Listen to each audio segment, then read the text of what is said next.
Hello friends, സാന്ത്വനത്തിലേക്ക് എല്ലാവർക്കും സ്വാഗതം.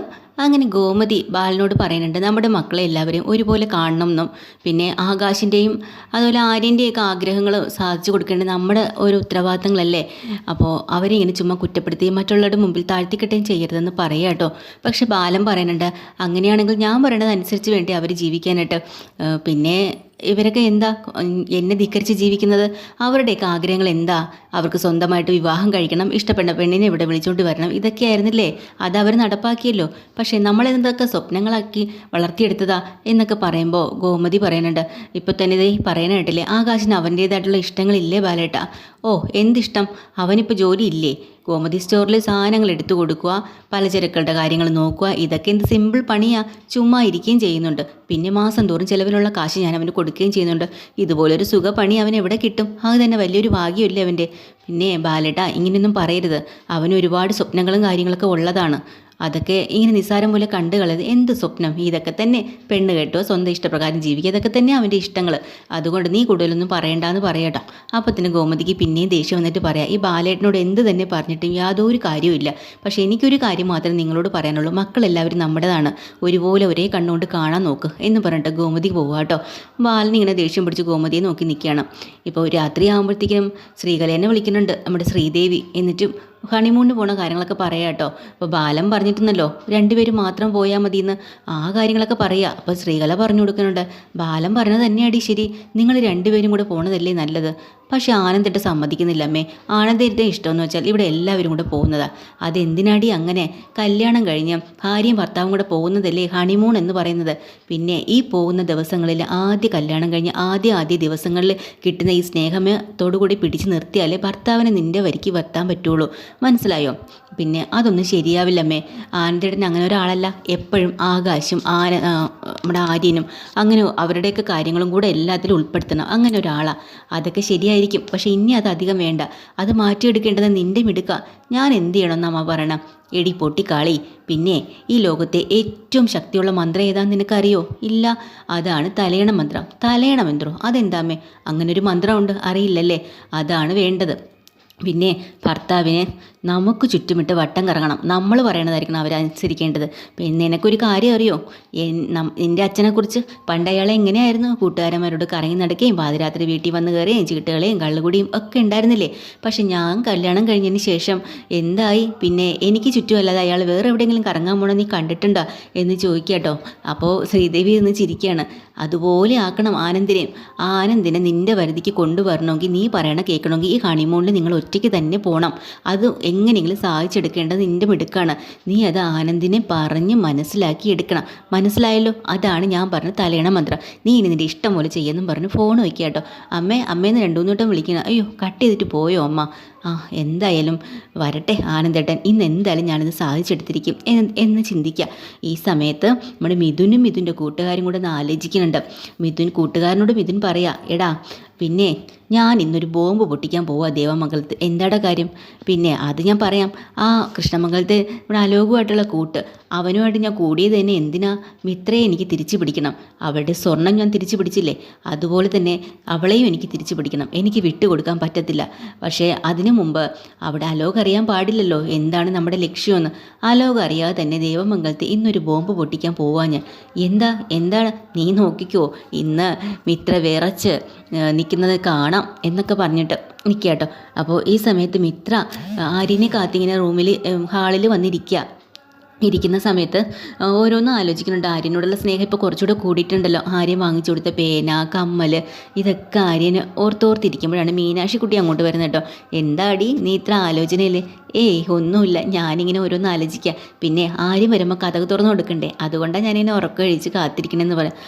മനസ്സിലാവണുണ്ട്. ഇപ്പോൾ എന്താ ഇത്ര കൂടുതൽ കാത്തിരിപ്പും സ്നേഹവും ആലോചനയൊക്കെ എന്ന് പറഞ്ഞ് കളിയാക്കുക. അങ്ങനെയല്ല ചേച്ചി, ഇപ്പം എനിക്ക് ആര്യനോട് കുറച്ചും കൂടെ കൂടുതൽ സ്നേഹമായിട്ടൊക്കെ തോന്നുന്നുണ്ട്. നന്നായി, നടക്കട്ടെ.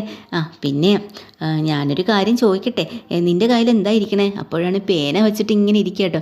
ഇതെനിക്ക് ആര്യം വാങ്ങി തന്നതാ ചേച്ചി, ഈ പേന. അത് ശരി. ഇപ്പോഴല്ലേ നിനക്ക് പുതിയൊരു ചുരിദാർ എടുത്തു തന്നത്, അതിനിടയ്ക്ക് പേനയും വാങ്ങി തന്നു. അതെ, ഈ പേന കൊണ്ട് ആര്യൻ്റെ പേര് നീ എത്ര തവണ എഴുതി? ഓ അതൊന്നും ഞാൻ പറയില്ല, അതൊക്കെ രഹസ്യ. ശരി ശരി, ആളാകെ മാറിപ്പോയി തുടങ്ങിയിട്ടുണ്ട് എന്നൊക്കെ പറഞ്ഞ് ഒത്തിരി കളിയാക്കുന്നുണ്ട് മിത്രേ. ഒരു കാര്യം ചെയ്യും, നീ ഇവിടെ ആര്യനെയും കാത്തിരുന്നോ, എനിക്ക് കുറച്ച് പേപ്പർ വർക്കുകൾ ഓഫീസിൽ തീർക്കാനുണ്ട്, ഞാൻ അങ്ങോട്ട് പോട്ടെ എന്നും പറഞ്ഞ് മീനാക്ഷി നേരെ ഉറങ്ങാനായിട്ട് പോവാട്ടോ. അങ്ങനെ ആര്യനെ കാത്തിരിക്കുന്ന സമയത്ത് പെട്ടെന്ന് മിത്രയ്ക്കൊരു കോൾ വരികയാണ്. മിത്ര നോക്കുമ്പോൾ ആര്യൻ്റെ ഫോൺ നമ്പർ അല്ലല്ലോ, വേറെ ആരുടെയാണല്ലോ. ഇനി ആര്യൻ ഫോണെങ്ങാനും സ്വിച്ച് ഓഫ് ആയോ, വേറെ ആരുടെയെങ്കിലും നമ്പറിൽ നിന്ന് വിളിക്കുന്നതാണോ? എന്തായാലും എടുക്കാം എന്നും പറഞ്ഞ് ഫോൺ അറ്റൻഡ് ചെയ്യണതും ദേവി അവിടെ വന്നിട്ടുണ്ട്. അടുക്കളയിൽ നിന്ന് ജോലിയും കഴിഞ്ഞ് പുറത്തേക്ക് ഇറങ്ങുമ്പോഴാണ് മിത്രയുടെ ഫോൺ കോൾ. ഉടനെ അവിടെ ആ ഫ്രിഡ്ജിൻ്റെ സൈഡിൽ മറിഞ്ഞ് നിൽക്കി ശ്രദ്ധിക്കുക കേട്ടോ. മിത്രയാണെങ്കിൽ ഹലോ പറയുന്നുണ്ട്. അപ്പോൾ ചോദിക്കുന്നുണ്ട്, ഇത് മിത്രയാണോന്ന്. അതെ. ആ നിനക്കെന്നെ മനസ്സിലായില്ലേ എന്ന് ചോദിച്ചപ്പോൾ തന്നെ മിഥുൻ്റെ സൗണ്ടാണെന്ന് മിത്രയ്ക്ക് മനസ്സിലായി. മിത്ര ഇരുന്നിടത്തുനിന്ന് ചാടി എണീറ്റ് ആകെ ഒന്ന് വിറച്ചു, പേടിക്കുകയും ചെയ്തു. എന്നിട്ട് മിണ്ടാണ്ട് നിൽക്കുക, ഒരു അക്ഷരം പോലും മിത്രയ്ക്ക് പറയാൻ പറ്റുന്നില്ല. അപ്പോൾ മിഥുൻ അവിടെ നിന്നുകൊണ്ട് പറയാ, നീ എന്നെ മറന്നു കാണില്ലെന്ന് എനിക്കറിയാം, പിന്നെ നീ എന്നെ ഓർത്ത് തന്നെ ഇരിക്കും. പക്ഷേ ഒരു കാര്യം, ഞാനേ ഇവിടെ നാട്ടിലെത്തിയിട്ടുണ്ട്, ഇവിടെ തന്നെ ഉണ്ട്, നമുക്ക് ഉടനെ തന്നെ ഒന്ന് മീറ്റ് ചെയ്യണം മിത്രേ. ആ ശരി, എന്നാൽ പിന്നെ വെക്കട്ടെ എന്നൊക്കെ ചോദിച്ചിങ്ങനെ വെക്കുക. ഇതൊക്കെ കേട്ട് മിത്ര ആകെ പേടിച്ച് വിറച്ച് നിൽക്കുന്നത് ദേവി പുറകിൽ നിന്ന് കാണുക കേട്ടോ. അപ്പോൾ ദേവി ഇങ്ങനെ വന്ന് മിത്രയെ തൊടുന്നത് മിത്ര പേടിച്ച് വിറയ്ക്കുകയാണ്. എന്തിനാടി നീ എന്നെ കണ്ടുടനെ പേടിച്ചത്? എന്താ? ഒന്നുമില്ല, പെട്ടെന്ന് ഞാൻ പേടിച്ച് പോയി ചേച്ചി, അതാ ഞാൻ ചോദിക്കുന്നത്, എന്തിനാ, ആരാ വിളിച്ചത് ഫോണിൽ? അതെ, എൻ്റെ ഒരു കൂട്ടുകാരി വിളിച്ചതിന് ഇത്രയ്ക്ക് പേടിക്കേണ്ട ആവശ്യമുണ്ടോ? ആകെ വീർത്തിട്ടുണ്ടല്ലോ. അപ്പം മിത്ര പെട്ടെന്ന് തന്നെ പറയാം, അല്ല അത് എക്സാമിൻ്റെ ഒരു കാര്യത്തിന് വേണ്ടി ഒരു കൂട്ടുകാരി വിളിച്ചതാന്ന് പറയാം. നടക്കട്ടെ, എക്സാമിൻ്റെ ചോദ്യമൊക്കെ ഇത്തിരി കടുകട്ടിയാന്ന് തോന്നണമല്ലോ, അതുകൊണ്ടാണല്ലോ ഇത്ര പേടിച്ച് നിൽക്കണേന്ന് തോന്നുന്നല്ലോ എന്ന് പറഞ്ഞ ഒരു ആക്കി വെച്ചിട്ടാണ് ദേവി അങ്ങോട്ട് പോകുന്നുണ്ട്. ദേവിക്ക് അപ്പം തന്നെ മനസ്സിൽ ഒരു ഇതുണ്ടായി, ഏതോ പെണ്ണല്ല ആണാണ് വിളിച്ചതെന്നുള്ളത് കേട്ടോ. അങ്ങനെ ദേവി അതൊരു വല്ലാത്ത രീതി പറഞ്ഞിട്ട് പോവുക. ആ സമയത്താണ് ആര്യം വരുന്നത്. അങ്ങനെ ആര്യം വരുമ്പോൾ തന്നെ മിത്ര വാതിൽ തുറന്നു കൊടുക്കുന്നുണ്ടെങ്കിലും മിത്രയുടെ മുഖഭാവങ്ങളും വിയർപ്പും എല്ലാം കൂടെ കണ്ടിട്ട് ആര്യം ചോദിക്കുകയാണ്, എന്താ നീ ഇങ്ങനെ പേടിച്ച് പറിച്ച് നിൽക്കണേ, എന്താടി? ഒന്നുമില്ല ആര്യം, സത്യം പറ, ഇവിടെ എന്തെങ്കിലും അച്ഛനോട്ട് പ്രശ്നം ഉണ്ടായോ? പിന്നെ നീ എന്താ വല്ലാണ്ട് നിൽക്കണേ? ഒന്നുമില്ല ആര്യം വന്നേ എന്നും പറഞ്ഞ് ആര്യനെ നേരെ വിളിച്ച് അകത്തേക്ക് കൊണ്ടുപോകാം. പതുപോലെ ഡോറങ്ങ് വലിച്ചടച്ചിട്ടാണ് ആര്യം പോകുന്നത്. ഈ ശബ്ദം കേട്ട് അകത്ത് ബാലൻ ഉണർന്നു. ഉടനെ ബാലൻ ലൈറ്റിട്ട് ചാടി എണീക്കുക കേട്ടോ. അപ്പോഴാണ് ഗോമതി കൈ കയറി പിടിച്ചിട്ട് പറയാ, ബാലേട്ടൻ ഇത് എങ്ങോട്ടാ പോണേ? എടി, ഇന്ന് അവനോട് രണ്ട് ചോദിക്കണം. അവനോട് ഞാൻ പലപ്പോഴും പറഞ്ഞിട്ടില്ല ആ സമയത്ത് വീട്ടിൽ വന്ന് കയറരുത്, നേരത്തെ പറഞ്ഞോന്ന്. അവൻ്റെ ഇപ്പം വന്നതേ ഉള്ളൂ ആര്യൻ, എനിക്ക് രണ്ട് ചോദിക്കണം. ഒന്നും മിണ്ടാതിരി ബാലേട്ടാ, ഇനി ഈ രാത്രി എന്തിനാ ചോദിക്കാൻ പോണേ? അല്ല, ഞാൻ അവനോട് എത്ര തവണ പറഞ്ഞു അവനോട് നേരത്തെ വീട്ടിൽ കയറണമെന്ന്. അപ്പോഴൊക്കെ ഇവൻ മനഃപൂർവ്വം ചെയ്യുന്നതാണ്, ഞാൻ പറയും തോറും അവൻ ലേറ്റായി വരുന്നു. അപ്പോൾ ഞാൻ പറയണ അനുസരിക്കാൻ ഇഷ്ടമില്ലാത്തതുകൊണ്ട് അതിനപ്പുറം അവൻ കാണിക്കുന്നു അല്ലേ? അങ്ങനെ വിട്ടാൽ പറ്റില്ലല്ലോ. അപ്പോൾ ഗോമതി പറയാം, ബാലേട്ടാ, പണ്ട് നിങ്ങൾ എന്നെ കല്യാണം കഴിച്ചു കൊണ്ടപ്പോൾ എത്രയോ രാത്രികളിൽ നിങ്ങൾ ജോലി കഴിഞ്ഞ് താമസിച്ചോട് വന്നിട്ടുണ്ട്. നിറവയറുമായിട്ട് ഞാൻ പേടിച്ച് വിറച്ച് ഒറ്റയ്ക്ക് ഇവിടെ നിങ്ങളെ കാത്തിരുന്നിട്ടില്ലേ? അപ്പോൾ എന്തെങ്കിലും പ്രശ്നമുണ്ടോ? അതുപോലെയൊക്കെ തന്നെയാണ് ഇപ്പോഴും. അവൻ ജോലിക്ക് പോയിട്ട് വരുന്നതല്ലേ. എന്ത് ജോലി? രാവിലെ തൊട്ട് ഉച്ച വരെ ലോഡിങ് എന്നും പറഞ്ഞുകൊണ്ട് അങ്ങനെ നടക്കും. ഉച്ചയ്ക്ക് ശേഷം വലിയൊരു ബാഗും മുതുകത്ത് തൂക്കി ഫുഡ് ഡെലിവറി എന്നും പറഞ്ഞ് നടക്കും. ഇതൊക്കെയാണോ ഈ ജോലി നടക്കുന്നു എന്നും പറഞ്ഞ് കുറേ അങ്ങോട്ട് കുറ്റം പറയാൻ തുടങ്ങി. ഗോമതി പതുപോലെ പറയണുണ്ട്, എൻ്റെ ബാലേട്ട, അവനെ കുറ്റം പറയണം നിങ്ങൾ നിർത്ത്, അവനും അധ്വാനിച്ച് തന്നെയല്ലേ ജീവിക്കണം.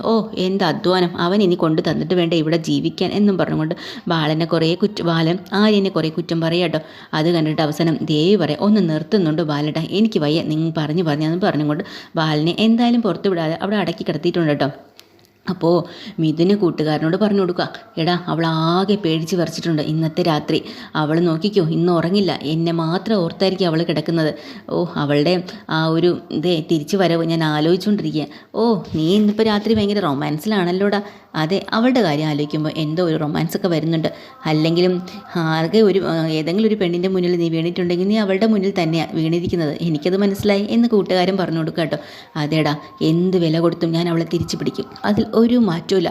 അവളെ സ്വർണം എൻ്റെ കയ്യിലുണ്ടല്ലോ, അതെങ്ങനെയാണ് ഞാൻ പ്രൊട്ടക്റ്റ് ചെയ്തതെന്ന് എനിക്കറിയാമല്ലോ. അതുപോലെ പക്ഷേ എൻ്റെ കയ്യിൽ നിന്ന് അവളന്ന് നഷ്ടപ്പെട്ടു പോയി. ഇനി ഞാൻ വെറുതെ അടങ്ങിയിരിക്കില്ല, അവൾ തിരിച്ചു വരും, നോക്കിക്കും, അതിനുള്ള പണികളെല്ലാം ഞാൻ ഒരുക്കും എന്ന് മിഥുൻ കൂട്ടുകാരനോട് പറഞ്ഞു കൊടുക്കുക കേട്ടോ. മിത്രയാണെങ്കിൽ മുറിക്കകത്ത് നിന്ന് ടെൻഷനും പേടിയും മിഥുൻ വിളിച്ച കാര്യങ്ങളും നാട്ടിൽ വന്നിട്ടുണ്ടെന്നുള്ള കാര്യമൊക്കെ ആലോചിച്ച് ഇങ്ങനെ നിൽക്കുക കേട്ടോ. എന്നിട്ട് വെറുതെ കണ്ണാടിയിലേക്ക് നോക്കണതും തൊട്ട് പിറകെ ആര്യം വന്ന് നിൽക്കുകയാണ്. പേടിച്ച് കുറച്ച് ഒരു നിലവിളി അങ്ങ് വിളിക്കുന്നുണ്ട്. അങ്ങനെ ആര്യനോടിപ്പോയി മിത്രയെ പിടിക്കുകയാണ് കേട്ടോ. മിത്രയെ ആരും കൂടെ വീണ്ടും മറിഞ്ഞു വീഴാൻ പോവുക. അപ്പോൾ ആരും ചോദിക്കുക, എന്തിനാണ് നീ ഇങ്ങനെ പേടിക്കണേ? ഇവിടെ ഇപ്പോൾ എന്താ സംഭവിച്ചത്? 2-3 ദിവസമായിട്ട് നീ മറിഞ്ഞു വീഴുന്നു, ഞാൻ പിടിക്കുന്നു, ഞാൻ മറിഞ്ഞു വീഴുന്നു, നീ പിടിക്കുന്നു, നമ്മൾ മറിഞ്ഞു വീഴാനാണോ ഇവിടെ നിൽക്കുന്നതെന്നൊക്കെ പറഞ്ഞ് ആരും തമാശ പറയാട്ടോ. ഇല്ല, എന്തോ പ്രശ്നമുണ്ട്, നീ എന്തിനാ ഇങ്ങനെ പേടിക്കണ പോലെ? ഒന്നുമില്ല ആര്യ, ഞാൻ ഓരോ കാര്യങ്ങൾ ആലോചിക്കണം. എന്തിനാണ് ഒരുപാട് കാര്യങ്ങൾ നീ ആലോചിക്കണേ? നീ പഠിക്കുന്ന കുട്ടികൾ ഒത്തിരി കാര്യങ്ങൾ ആലോചിക്കരുത്, പഠിത്തം മാത്രം ശ്രദ്ധിച്ചാൽ മതി. ഞാൻ എപ്പോഴും നിന്നോട് പറഞ്ഞിട്ടുള്ളതല്ലേ. ശരിയാ ആര്യം പറഞ്ഞത്. പിന്നെ ഞാൻ നിനക്കൊരു സർപ്രൈസ് കൊണ്ടുവരാമെന്ന് ഞാൻ പറഞ്ഞില്ലേ? ഞാൻ മെസ്സേജ് ഇട്ടിരുന്നില്ലേ നിനക്ക് പിസ്സ കൊണ്ടുവരുമെന്ന്? എനിക്ക് എന്തായാലും ഫുഡ് വേണ്ടാന്നും പറഞ്ഞു. അതെ, ഞാൻ ചോറൊക്കെ കഴിച്ചതാ. പിന്നെ എന്തായാലും ആര്യം പിസ്സ കഴിക്കുക. അത് പറ്റത്തില്ല, ഇന്ന് നമുക്ക് ഒരുമിച്ച് ഫുഡ് കഴിക്കാം. അയ്യോ, അതങ്ങനെ ശരിയാവും? ഞാൻ കഴിച്ചല്ലോ ആര്യ. പിന്നെ എനിക്ക് വേണ്ടി മാത്രം കഴിക്കാനാണോ ഞാനിത് പൊക്കി പിടിച്ചുകൊണ്ട് വന്നത്? നിൽക്ക് എന്നും പറഞ്ഞുകൊണ്ട് ആ ഒരു ബാഗ് തുറന്ന് ഒരു പൊതി എടുത്തിട്ട് പിസ്സ എടുക്കാം കേട്ടോ. പിസ്സ പോയി കഴിക്കുമെന്ന് പറയുന്നുണ്ട്. അപ്പോൾ കഴിക്കാൻ വരട്ടെ, ആദ്യം ഇത് ഒരു പീസ് നീ കഴിക്കുമെന്ന് പറയാം. അങ്ങനെ മിത്ര അതിൽ നിന്ന് എടുക്കാൻ പോകുമ്പോൾ ആ കൈ തടഞ്ഞിട്ട് ആര്യം പറയാനുണ്ട്, അങ്ങനെ അങ്ങ് എടുക്കണ്ട, ഞാൻ എടുത്തു തരാം എന്നും പറഞ്ഞ് ഒരു പീസ് എടുത്ത് മിത്രയുടെ വായിൽ വെച്ച് കൊടുക്കാം കേട്ടോ. മിത്രയ്ക്കത് സന്തോഷമാവുന്നുണ്ട്. എന്നിട്ട് മിത്ര കഴിച്ചതിൻ്റെ ബാക്കി ആര്യനും കഴിക്കുക. അപ്പം മിത്ര ചോദിക്കുന്നുണ്ട്, അയ്യോ ആര്യ, ഞാൻ കഴിച്ചതിൻ്റെ ബാക്കിയല്ലേ നീ കഴിക്കണേ? അതിനെന്താ, നിനക്ക് ഞാൻ വേറൊരെണ്ണം കൂടെ എടുത്തു തരാം എന്നും പറഞ്ഞ് അടുത്ത പീസ് എടുക്കാം കേട്ടോ. അപ്പം മിത്ര പറയാം, അത് വേണ്ട, ആര്യം കഴിച്ചതിൻ്റെ ബാക്കി ഞാൻ കഴിക്കുന്നതുകൊണ്ടും ഒരു കുഴപ്പമില്ല, ഞാൻ കഴിച്ചതിൻ്റെ ബാക്കി ആര്യം കഴിച്ചില്ലേ, പിന്നെന്താ? അത് ശരിയാ എന്നും പറഞ്ഞ് അവർ രണ്ടുപേരും കൂടെ അങ്ങോട്ടും ഇങ്ങോട്ടും ആ പീസ് ഷെയർ ചെയ്ത് കഴിക്കുക കേട്ടോ. അതായത് ഒരാൾക്ക് വായിൽ വെച്ച് കൊടുക്കുന്നു, അത് വാങ്ങി മറ്റൊരാൾ കഴിക്കുന്നു. അങ്ങനെ ഭയങ്കര സന്തോഷമായിട്ട് അവർ നിൽക്കുക കേട്ടോ. ഈ സമയം തൊട്ടപ്പുറത്തെ റൂമിൽ ദേവി ഇങ്ങനെ കാത്തിരിക്കുകയാണ് ആനന്ദ് വരാൻ വേണ്ടി. ആനന്ദ് വന്ന് തലമുടിയെല്ലാം കോതിട്ട് ദേവിന്ന് വിളിക്കുമ്പോഴാണ് ദേവിക്ക് ബോധം വരുന്നത്. എന്തോ ആലോചിച്ചിരിക്കുക കേട്ടോ. അങ്ങനെ ചാടി എണീറ്റിട്ട് ആനന്ദിനോട് പറയാം, അയ്യോ ആനന്ദിട്ടൻ വന്നാൽ ഞാൻ കണ്ടില്ലല്ലോ, അതെന്താ? അല്ല, അതിനിപ്പോൾ എന്താ, ഞാൻ വിളിച്ചല്ലോ നിന്നെ, അതിന് കുഴപ്പമില്ല. അങ്ങനെയല്ല, ഭർത്താക്കന്മാർ വരുമ്പോഴേ ഭാര്യമാർ ഇങ്ങനെ നിൽക്കണം കാത്ത്, അതൊക്കെയാണ് ശരിക്കുള്ള നല്ല ഭാര്യമാർ. അങ്ങനെയൊക്കെ ഉണ്ടോ? അതെ, പിന്നെ ഭർത്താക്കന്മാരൊക്കെ വരുമ്പോൾ കാലിത്തൊട്ട് തൊഴുക, ഇതൊക്കെ നല്ലൊരു ഭാര്യയുടെ ലക്ഷണങ്ങളാ. ഓഹോ, അങ്ങനെയൊക്കെയാണോ? അങ്ങനെയുള്ള സ്ത്രീകളെ എന്താ വിളിക്കുക ആനന്ദേട്ടൻ അറിയോ? എന്താ വിളിക്കുക? അതിനെ കുലസ്ത്രീ എന്നാണ് വിളിക്കുന്നത്. ആണോ? അങ്ങനെ ഒരു കുലസ്ത്രീയാണ് ഞാൻ. ഇതുപോലുള്ള ഭാര്യമാരെ കിട്ടാൻ ഭർത്താക്കന്മാർ ഭാഗ്യം ചെയ്യണമല്ലോ എന്ന് ആനന്ദ് പറയുമ്പോൾ, അങ്ങനെയാണെങ്കിൽ ആനന്ദേട്ടൻ വളരെ ഭാഗ്യമുള്ളവനാ. അതെന്താ നീ അങ്ങനെ പറഞ്ഞത്? ഞാനൊരു കുലസ്ത്രീ തന്നെ, ഇതുപോലൊരു ഭാര്യ തന്നെ, ഞാൻ ആനന്ദേട്ടൻ അങ്ങനെയാണ് കാണുന്നത്. അത് ശരി. പിന്നെ ഇവിടെ മറ്റുള്ള 2 ഉണ്ടല്ലോ, മിത്രയും മീനാക്ഷിയും കൂടെ. രണ്ടും കണക്കാ, ഭർത്താക്കന്മാരോട് സ്നേഹവും ഇല്ല ബഹുമാനവും ഇല്ല. അങ്ങനെയൊന്നും പറയല്ലേടി. അവരെ പേര് പറഞ്ഞാൽ വിളിക്കണത്, പോരാഞ്ഞിട്ടേ ഞാൻ നോക്കുമ്പോൾ അവിടെ അലക്കുന്ന കല്ലിൻ്റെ അവിടെ വെച്ചിട്ട് ആകാശ് സ്വന്തം തുണി അങ്ങോട്ട് അലക്കിയിടുന്നത്. നാണമുണ്ടോ അവന്? അല്ലെങ്കിൽ തന്നെ ഭാര്യമാർ ചെയ്ത് കൊടുക്കേണ്ട കാര്യമല്ലേ? അപ്പോൾ ആനന്ദ് പറയാം, ഇതിലൊന്നും ഒരു കുറച്ചിലില്ല ദേവി, അവനവൻ്റെ ഡ്രസ്സ് അവനവൻ കഴുകുന്നുണ്ട്, ഒരു കുഴപ്പമില്ല. പിന്നെ മീനാക്ഷിക്ക് ഒരു ഗവൺമെൻറ് ഉദ്യോഗസ്ഥയുണ്ട്, അവൾ ജോലിക്കാരിയാണ്. മിത്രയാണെങ്കിലോ, മിത്ര പഠിക്കുന്ന കുട്ടിയാണ്. അവരൊക്കെ ഓരോന്നിൽ ബിസിയായിരിക്കല്ലേ. അപ്പോൾ അവരുടെ തുണികൾ അവരോട് നടച്ചു എന്ന് പറഞ്ഞാൽ എന്താ കുഴപ്പം? അങ്ങനെയല്ല, നല്ല ഭാര്യമാർ ഭർത്താക്കന്മാരുടെ തുണിയൊക്കെ അലക്കണം, എല്ലാ കാര്യങ്ങളും നോക്കണം, അതൊക്കെയാണ് വേണ്ടത്. ഞാൻ ആനന്ദേട്ടൻ്റെ എല്ലാ കാര്യങ്ങളും നോക്കുന്നില്ല. അതൊക്കെ ശരിയാ. പക്ഷേ പിന്നെ വേറൊരു കാര്യം കൂടി ഞാൻ പറയാട്ടോ. ഈ മിത്രയ്ക്ക് ഇന്നിവിടെ ഒരു സംഭവം ഉണ്ടായി. ഒരു ഫോണ് വന്നിരുന്നു, ഒരു ചെറുക്കൻ വിളിച്ചു. ചെറുക്കനോ? ഒരു ചെറുക്കനാണ് വിളിച്ചത്. അപ്പോൾ എന്നെ കണ്ടുടനെ അവൾ മിണ്ടാതെ നിൽക്കുന്ന, ഫോണിൽ സംസാരിക്കണേ ഇല്ല. ഞാൻ അവിടെ നിൽക്കുന്നു മനസ്സിലായപ്പോൾ ഇവളൊന്നും മറുപടി പറയുന്നില്ല. ഒന്ന് മിണ്ടാതിരിക്കും ദേവി, സത്യം, ഞാൻ പറയുന്നത് സത്യമാണ്. ഒരു ചെറുക്കനാണ് വിളിച്ചത്. എന്നിട്ടാ അതിനുശേഷം അവൾ പേടിച്ച് വിറച്ച് നിൽക്കുന്നത് ഞാൻ ശ്രദ്ധിച്ചായിരുന്നു. ഞാൻ ചോദിച്ചപ്പോൾ പറയണ കൂട്ടുകാരിയാണ് വിളിച്ചതെന്ന്. നീ ഇതൊന്നും വെച്ച് സംശയം കൊണ്ട് നടക്കല്ലേ ദേവി, എനിക്ക് സംശയമൊന്നും ഇല്ല ആനന്ദേട്ടാ, എനിക്ക് ഉറപ്പാണ് ഒരു ആണ് തന്നെയാണ് വിളിച്ചത് എന്നും പറഞ്ഞ് മിത്രയെക്കുറിച്ച് കുറ്റം പറഞ്ഞു കൊടുക്കുക കേട്ടോ ആനന്ദിനോട്. പിന്നെ ആനന്ദല്ലേ ആള്, അവരെക്കുറിച്ചൊന്നും അങ്ങനെയൊന്നും പറയില്ലേ, ഇതൊക്കെ നിൻ്റെ തോന്നല എന്നൊക്കെ പറഞ്ഞിട്ടാണ് ആനന്ദ് അവിടെ നിന്ന് പോകണം. അങ്ങനെ ആകാശ് വല്ലാത്തൊരു വിഷമത്തിലാണ് കേട്ടോ. ആകാശിൻ്റെ മനസ്സിൽ രാവിലെ തന്നെ ആ ഹണിമൂണിൻ്റെ ട്രിപ്പിൻ്റെ കാര്യമൊക്കെ അച്ഛൻ ഇവരോട് സംസാരിക്കുമ്പോൾ ഒരുപാട് താഴ്ത്തി കെട്ടി പറഞ്ഞല്ലോ എല്ലാവരുടെ മുമ്പിൽ വെച്ചിട്ട്. ആനന്ദും ശ്രീദേവി മാത്രം പോയാൽ മതി, ഇവരൊക്കെ എന്ന് വെച്ചാൽ അവരുടെ സ്വന്തം ഇഷ്ടപ്രകാരം ജീവിതം തുടങ്ങുന്നവരാണ്, അതുകൊണ്ട് തന്നെ അച്ഛൻ അതിൽ ഉത്തരവാദിത്തം കാണിക്കാൻ പറ്റില്ല എന്നും പറഞ്ഞിട്ടാണ് അച്ഛൻ്റെ ഒരു ഇത്.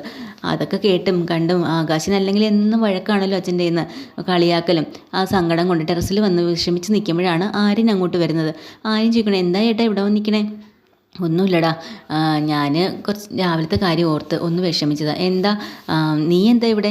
അല്ല ഞാനൊരു പിസ്സ വാങ്ങിച്ചുകൊണ്ട് വന്നു, ഞാനും മിത്രയും കൂടെ ഷെയർ ചെയ്താണ് കഴിച്ചൊക്കെ കഴിഞ്ഞപ്പോൾ മനസ്സിനൊരു ഉന്മേഷം. അപ്പോൾ ഒന്ന് കാറ്റ് കൊള്ളാമെന്ന് കരുതി ഞാനും മേളിലേക്ക് വന്നതാ ഏട്ടാന്ന് പറയാം. അപ്പോഴാണ് ആകാശ് പറയുന്നത്, ഏട്ടാ രാവിലെ അച്ഛൻ നമ്മളെ രണ്ടുപേരും താഴ്ത്തിക്കെട്ടി പറഞ്ഞില്ലേ, അതൊക്കെ ഓർത്തിട്ട് എനിക്ക് സങ്കടം. അതെന്തിനാ ഏട്ടാ അതൊക്കെ ഓർത്ത് സങ്കടപ്പെടുന്നത്? അല്ലടാ നമ്മൾ രണ്ടുപേരും ശരിക്കും അച്ഛൻ്റെ മക്കൾ തന്നെയാണോ? പിന്നല്ലാണ്ട് അല്ലടാ, നമ്മൾ അച്ഛൻ്റെ മക്കളല്ല. അതുകൊണ്ടാണല്ലോ അച്ഛൻ ഇത്രത്തോളം നമ്മളെ കളിയാക്കി ആക്ഷേപിക്കുകയൊക്കെ ചെയ്യുന്നത്. എൻ്റെ പൊന്നേ ഏട്ടാ, ഇതൊന്നും കേട്ട് വിഷമിക്കില്ല. ഞാൻ എൻ്റെ കുട്ടിക്കാലം മുതലേ കേട്ട് വരുന്നുണ്ട്. അതുകൊണ്ട് എനിക്കിതൊന്നും അത്ര പുത്തരിയായിട്ട് തോന്നുന്നില്ല. അങ്ങനെയല്ല, പക്ഷേ എനിക്കതൊക്കെ കേട്ടിട്ട് സഹിക്കാനാവണില്ല, എനിക്ക് മടുത്ത് തുടങ്ങി എന്നൊക്കെ ആകാശ സങ്കടത്തോടു കൂടി ആര്യനോട് പറയാട്ടെ. എന്നിട്ട് എപ്പിസോഡ് തീരുന്നത്. പുതിയൊരു എപ്പിസോഡുമായി വീണ്ടും വരാം. ചാനൽ ഇഷ്ടമായി ലൈക്ക് ചെയ്യുക, സബ്സ്ക്രൈബ് ചെയ്യുക. Thank you.